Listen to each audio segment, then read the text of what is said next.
مزمل صاحب، انسانی اسمگلنگ، وزیراعظم شہباز شریف نے انسانی اسمگلنگ میں جو ملوث ججا گینگ کے سرغنہ عثمان ججا کی گرفتاری پر FIA کو بھی اور IB کو بھی سراہا ہے. یہ کارروائیاں بڑی ضروری ہو چکی تھیں اور ملک کے اندر جو مسلسل انسانی اسمگلنگ کے واقعات رپورٹ ہو رہے تھے اس کے بعد it's a very good initiative. دیکھیں، عثمان ججا کی جو گرفتاری ہے نا، یہ پاکستان میں ہیومن ٹریفکنگ کا سب سے بڑا نیٹ ورک چلا رہا تھا، اور یہ پاکستان میں نہیں تھا، یہ موراکو میں تھا. DGIB جو فاض اسد اللہ خان ہیں، DGIB فاض اسد اللہ خان صاحب، انہوں نے اس کو موراکو سے لانے میں اور یہاں FIA کے حوالے کرانے میں ایک بڑا کلیدی کردار ادا کیا ہے. اور یہ IB کی ساری جو کاوش تھی کہ یہ جو ہیومن ٹریفکنگ کا سب سے بڑا نیٹ ورک ہے، جسے ججا گینگ کہا جاتا تھا، اور یہ جو ہے یہ پہلے جیل میں رہا بھی ہے، لیکن یہ پھر پاکستان سے فرار ہو گیا تھا. اب اس کو پاکستان واپس لایا گیا ہے، اور اس کو پاکستان واپس لانے میں بڑی انٹرنیشنل ڈپلومیسی اور ہمارے جو IB ہے اس دونوں بہت کام کیا ہے. اور پرائم منسٹر نے اسی لیے DGIB کو ساتھ بٹھا کر بڑا خراج تحسین پیش کیا فاض اسد اللہ خان صاحب کو اور وہ ججا گینگ کی گرفتاری پر. اور یہ ہمارے جو نیٹ ورک ہے ہیومن ٹریفکنگ کا، یہ جو کشتیوں پہ لوگوں کو لے جا کے یورپ کے جھانسے میں 50 لاکھ 80 لاکھ روپے لے رہے تھے، تو اس کا ہیڈ ججا گینگ سمجھا جاتا تھا. اس کے آگے سب ایجنٹ ضرور موجود تھے، لیکن ٹیکنیکلی جو سب سے بڑا گینگ سمجھا جاتا تھا وہ یہ ججا گینگ ہی سمجھا جاتا تھا، اور یہ باہر بیٹھا ہوا تھا اور اس کو واپس لے کر آئے ہیں. اس گینگ کو مسلسل یہاں پر FIA کارروائی کر کے پاکستان کے اندر سے تو پکڑتا تھا، لیکن اس کے باوجود اس کو ختم کرنا بڑا مشکل ہو چکا تھا. اب عثمان ججا کی گرفتاری پر کے بعد کچھ سکھ کا سانس لیا جا سکتا ہے. اچھا دیکھیں، اس کو پہلے 2024 میں گرفتار کیا گیا ہیومن ٹریفکنگ پہ. میں یہاں نظام انصاف کی بھی بات کرنا چاہتا ہوں. یونانی کشتی کے واقعے کے دن کو ڈسٹرکٹ جیل سیالکوٹ، لیکن یہ اس کو گرفتار کیا گیا، یہ سیالکوٹ جیل میں تھا. پھر وہاں سے اس کی ضمانت ہو گئی. ضمانت ہونے کے بعد اس نے دوبارہ وہی کام شروع کر دیا. یہ جو ہم کہہ رہے ہیں نا کہ ہمارا نظام انصاف میں جو یہ لوگ چھوٹ جاتے ہیں ضمانتوں کے نام پر اور پھر وہ ملک سے فرار ہو جاتے ہیں اور دوبارہ وہی کام کرنا شروع کر دیتے ہیں، اس پر ہمیں کوئی قانون سازی کرنی پڑے گی. دیکھیں نا، اب فرض کر لیں ہم نے دنیا سے پکڑ کر ججا کو واپس لے آئے ہیں، پرائم منسٹر نے بھی DGIB کو بڑا خراج تحسین پیش کیا ہے، FIA کو IB نے پکڑ کے دیا ہے ججا، تو لیکن اگر یہ پھر چھوٹ جائے، اس کی عدالت پھر ضمانت لے لے، تو یہ ہمارے قانون نافذ کرنے والے ادارے ہمارے قانون نافذ کرنے والے ادارے کیا کریں؟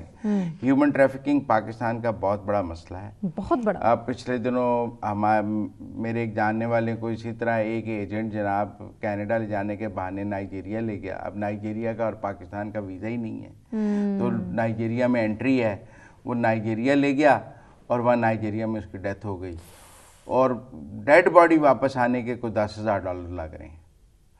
آپ میری بات سمجھیں نا، جا کے ایجنٹ چھوڑ دیتے ہیں، لوگ مر جاتے ہیں، لوگوں کے ساتھ کیا ہوتا ہے. اور یہ جو افریقہ کے ممالک سینیگال، نائجیریا، ادھر سے لے جا کے پھر ادھر بے یار و مددگار چھوڑ دینا، لوگوں کو مار دینا، اس کی بہت کہانیاں ہیں. یہ بہت ہی غیر انسانی سلوک کرتے ہیں، اور میرے خیال میں یہ عثمان ججا کی گرفتاری جو ہے وہ ایک اچھا سٹیپ ہے. بہت اچھا سٹیپ ہے، بہت اچھا سٹیپ. مزمل صاحب، مولانا فضل الرحمان صاحب انیکٹیو ہیں حکومت مخالف تحریک چلانے کے لیے، اور مجلس عمومی کا اجلاس بھی انہوں نے طلب کر لیا ہے. وزیر اعظم افطار کے لیے دعوت دے رہے ہیں مگر ملکی مسائل پر بات کیوں نہیں کر رہے؟ مولانا صاحب نے اعتراض اٹھایا. دیکھیں، میری ملکی مسائل پر بات تو APC میں ہو جائے گی، اور مولانا صاحب APC میں جائیں گے مجھے امید ہے، کیونکہ مولانا صاحب بات چیت کے دروازے بند نہیں کرتے. چاہے PTI ہو چاہے حکومت ہو، وہ دونوں طرف بات چیت کرتے رہتے ہیں. یہ ضرور ہے کہ مولانا فضل الرحمان APC میں جائیں گے. یہ ہو سکتا ہے APC میں جا کر وہ اپنی بات کریں، سخت بات کریں یا اپنے موقف کو رکھیں، لیکن وہ APC میں جائیں گے ضرور. مجھے نہیں لگتا مولانا فضل الرحمان حکومت کی بلائی ہوئی APC کا بائیکاٹ کریں گے. لیکن جو حکومت مخالف تحریک کے لیے انہوں نے اپنی مجلس عاملہ کا اجلاس بلایا ہے، اور اس میں دیکھیں اس میں انہوں نے 2 فیصلے کرنے ہیں. ایک حکومت مخالف تحریک چلانے کا فیصلہ کرنا ہے.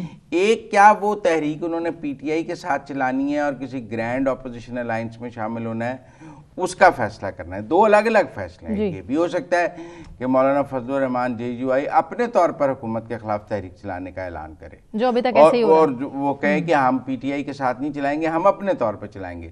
اور پھر ہم دیکھیں کہ مولانا کے جلسے پی ٹی آئی سے بڑے جلسے ہیں.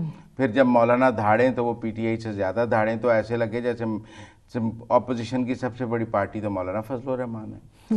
پھر کے پی میں جب مولانا جلسہ کریں پشاور میں تو وہ پی ٹی آئی سے بڑا جلسہ کریں اور وہ کہیں کہ میری سیٹیں چھینی ہیں.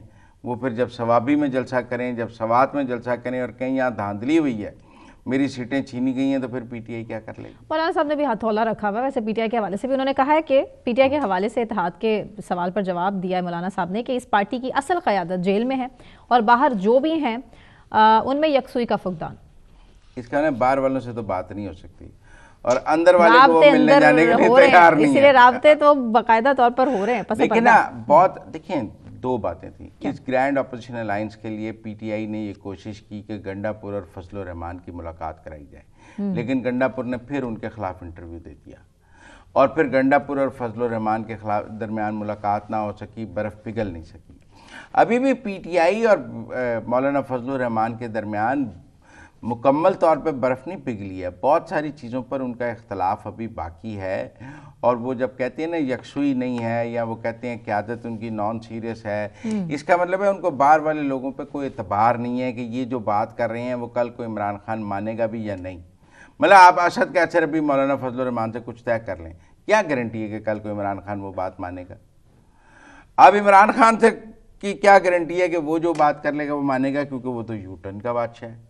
تو میرا مطلب ہے ایک سیاسی اتحاد کے لیے ایک دوسرے پہ اعتبار کرنا اور گیو اینڈ ٹیک کی کہیں نہ کہیں سچویشن رکی ہوئی ہے. بہت سی چیزوں کے اوپر اعتراض ہیں, تحفظات ہیں. اور مجھے لگتا ہے آگے جو 27ویں آئینی ترمیم ہے نا کہ وہ اچھا ایک بڑا اچھا تبصرہ ہے مولانا کا, وہ میں ضرور سنانا چاہتا ہوں. انہوں نے کہا ہے کہ وہ جو شرافت اللہ نہیں ہم نے دیا امریکہ کے حوالے, انہوں نے کہا پاکستان نے بکرا پیش کیا, ٹرمپ خوش ہوا اور حکومت نے عید منائی. ٹھیک ہے نا, ٹھیک ہے نا. حکومت ٹرمپ کو بکرا پیش کرنے کی انتظار میں تھی, ٹرمپ کے آنے سے اپوزیشن خوش تھی, جبکہ حکومت خوفزدہ تھی. بکرا پیش کرتے وقت ملک کی خود مختاری نہیں دیکھی گئی, رافیہ صدیقی کی رہائی کی بات ہو سکتی تھی. لیکن بہرحال انہوں نے یہ کہا کہ جو ٹیبل ٹرمپ کے حوالے سے وہ ٹرن ہو گئی ہیں, اور مولانا کا کہنا ہے کہ جان اللہ کے پاس ہے, وہ ڈرتے نہیں. دیکھو انہوں نے کہا جو میرے والے سے تھریٹ الرٹ کے پی حکومت نے جاری کیا وہ غلط ہے, وہ تھریٹ الرٹ کو نہیں ماننے. لیکن میں تو دہشت گردی کے واقعات تو ہو رہے ہیں مسلسل, 24 گھنٹے میں 10 واقعات ریکارڈ ہوئے ہیں. پشاور میں مفتی منیر صاحب والا بھی واقعہ ہوا ہے, اور بھی واقعات ہوئے ہیں.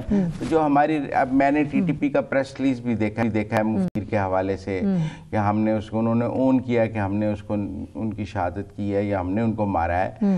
اب سوال یہ ہے کہ واقعی مولانا فضل الرحمان پر پہلے 2 حملے ہو چکے ہیں, اور مولانا فضل الرحمان کو واقعی اپنی سیکیورٹی کی بہت کیئر کرنی چاہیے, اور یہ ان کو یہ نہیں کہنا چاہیے کہ میں جو ہے وہ تھریٹ نہیں ہے, تھریٹ نہیں ہے اور میری جان کو خطرہ نہیں ہو سکتا. اس طرح کی باتیں بنتی نہیں ہیں. بلوچستان میں بھی نشانہ بنایا گیا ہے. تو میرے خیال میں اس وقت ملک میں جو دہشت گردی کی لہر ہے وہ اس بات کا تقاضا کر رہی ہے کہ اس وقت جو اپوزیشن ہے وہ سیکیورٹی الرٹ کے اور تھریٹ کو بہت سیریسلی لے.